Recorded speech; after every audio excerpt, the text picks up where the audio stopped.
सरकार संविधान में संशोधन लेके आ रही है जिसमें वो ये बात कर रही है कि किसी भी राज्य का या इवन सेंट्रल गवर्नमेंट का कोई भी मंत्री, मुख्यमंत्री या प्रधानमंत्री अगर किसी करप्शन के आरोप में गिरफ्तार होते हैं तो उन्हें 1 महीने के अंदर अंदर पद छोड़ देना चाहिए या उन्हें हटा दिया जाएगा। ये अच्छी बात है, लेकिन बहुत संभावनाएं हैं कि जिस तरह से ईडी और सीबीआई का दुरुपयोग हुआ है वैसे ही दुरुपयोग इस बिल का भी होगा, इस कानून का भी होगा। ये कानून अच्छा है। भ्रष्ट नेताओं में हमेशा डर बने रहना चाहिए कि उन्हें हटाया जा सकता है, वो हट सकते हैं अगर भ्रष्टाचार करेंगे। और आम आदमी पार्टी तो कट्टर ईमानदार लोगों की पार्टी है, तो इसलिए आम आदमी पार्टी तो इस तरह के किसी भी मूव को अच्छा ही मानेगी। लेकिन ये अधूरा है और किसी एक पार्टी को जो केंद्र में बैठी होगी या किसी एक पार्टी को जो कहीं सत्ता में होगी उसको बहुत ज्यादा पावर देता है। इसलिए मेरा प्रपोजल ये है कि इस कानून को लाने के साथ साथ इसमें ये चीज और जोड़ी जाए कि अगर किसी मंत्री, मुख्यमंत्री या प्रधानमंत्री के ऊपर भ्रष्टाचार के आरोप में उसको जेल होती है, अरेस्ट कर लिया जाता है और उनको जेल में रहना पड़ता है, तो 1 महीने के अंदर उनको हटा दिया जाएगा। ये अच्छी बात है।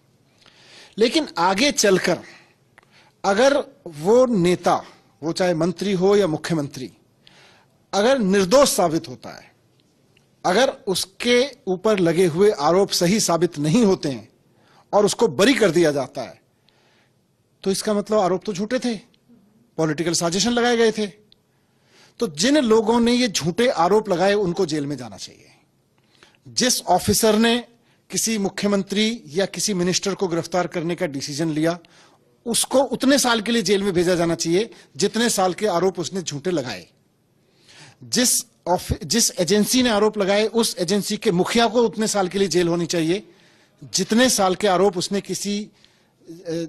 के लिए झूठे आरोप उसने किसी मुख्यमंत्री या मंत्री पे लगाए।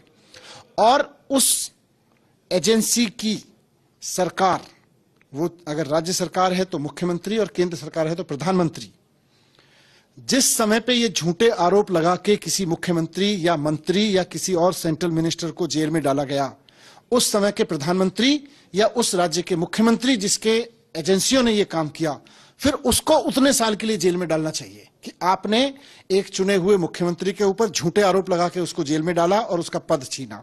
आपने एक चुने हुए मंत्री के ऊपर झूठे आरोप लगाए और उसका पद छीना एजेंसियों का दुरुपयोग करके, तो उसको जेल में रहना चाहिए। तो मेरा यह कहना है कि इस कानून को अधूरा ना लाया जाए, इसको पूरा करके लाया जाए कि अगर किसी के ऊपर आरोप है तो उसको पद से हटना चाहिए, कोई जेल में चला जाता है। लेकिन अगर झूठे आरोप लगा के किसी को जेल में डाला जाता है तो झूठे आरोप लगाने वाले अफसरों और झूठे आरोप लगाने वाली सरकार के प्रधानमंत्री और मुख्यमंत्री को भी उतने साल के लिए जेल में भेजा जाए जितने साल के करप्शन के आरोप, जितने तरह के केसेस के आरोप लगाए गए थे।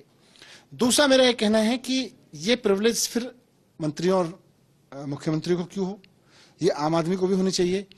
इस देश की जेलों में लाखों लोग सड़ रहे हैं झूठे आरोपों में, जिनके ऊपर झूठे आरोप लगा लगा के उनको जेल में डाल दिया जाता है और बाद में फिर वो 1 साल, 2 साल, 3 साल में बरी होते हैं।